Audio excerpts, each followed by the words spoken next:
La vallée de la Loire est classée au patrimoine mondial de l'UNESCO. Dans ce paysage hors pair se glisse un joyau, le domaine de Chaumont-sur-Loire. Ce site historique exceptionnel propose aujourd'hui à ses 350 000 visiteurs une programmation culturelle en perpétuelle évolution où s'entrelacent patrimoine et contemporain. L'art se fond dans la nature est l'art. Roland Motte est allé à la rencontre de Chantal Colle-Dumont qui dirige ce domaine. Alors pour la visite, laissons-nous guider.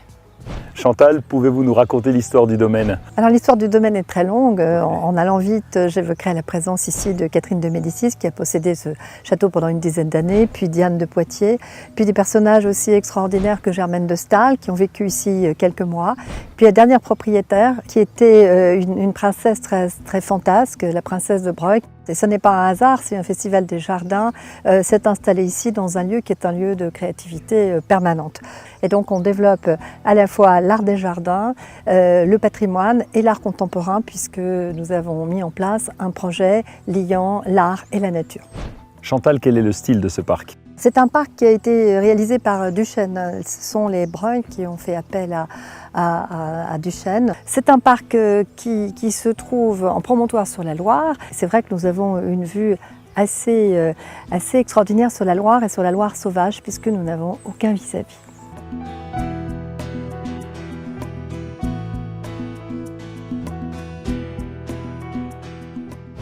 Alors ici, nous sommes dans le parc du château. Il y a quelque chose qui est interpellant. Il y a beaucoup de fleurs autour de nous. C'est sans doute une erreur.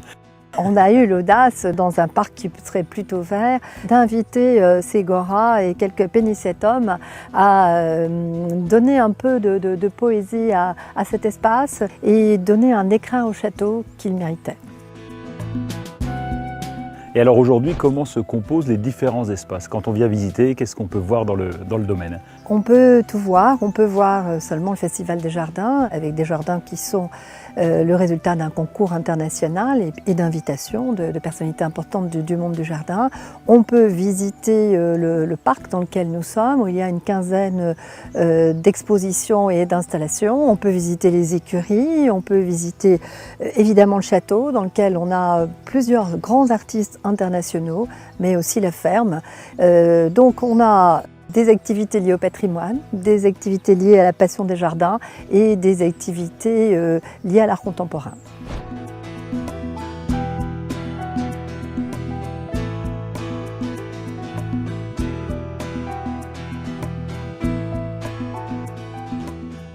Et pour en revenir au Festival international des jardins, ça se passe comment? Eh bien, le festival, chaque année, donc on choisit un thème. Et au mois de novembre, on réunit un jury qui me permet de sélectionner sur à peu près 300 candidats et on en garde 20.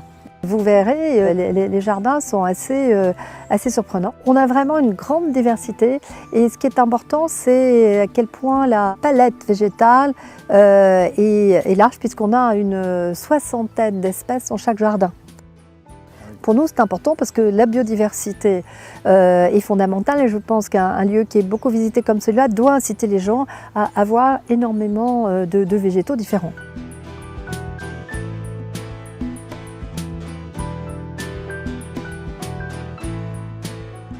Je crois que vous êtes une fan de potager. C'est vous qui avez voulu relancer ce potager expérimental. C'en est où de cette aventure? C'est une aventure qui a commencé cette année avec deux charmantes jardinières et un jardinier qui s'appelle Xavier Mathias qui ont travaillé ensemble pour donner vie à cette idée qui était que le potager nous apporte ce que l'on mange, qu'il faut réfléchir sur ce que l'on mange et donc on a voulu avoir des légumes oubliés, des légumes rares. Et je crois qu'on peut être assez content parce que ce potager qui est traité de manière tout à fait naturelle, avec des insectes, du compost, et une belle allure dès la première année. Donc ça nous encourage à continuer. Parce que je crois que le potager peut être à la fois un lieu de production des aliments, mais aussi un lieu très beau, où on se sent bien.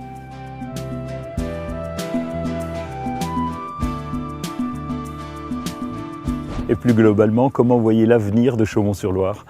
Alors l'avenir de Chaumont-sur-Loire, c'est évidemment continuer ce que nous savons faire, c'est-à-dire continuer le Festival des Jardins, être de plus en plus vigilant sur la manière dont nous traitons nos jardins, donc avoir un comportement le plus respectueux de la nature possible, et puis un développement, puisqu'on devrait accroître le domaine de plusieurs hectares. On a beaucoup de projets pour les 10 années à venir.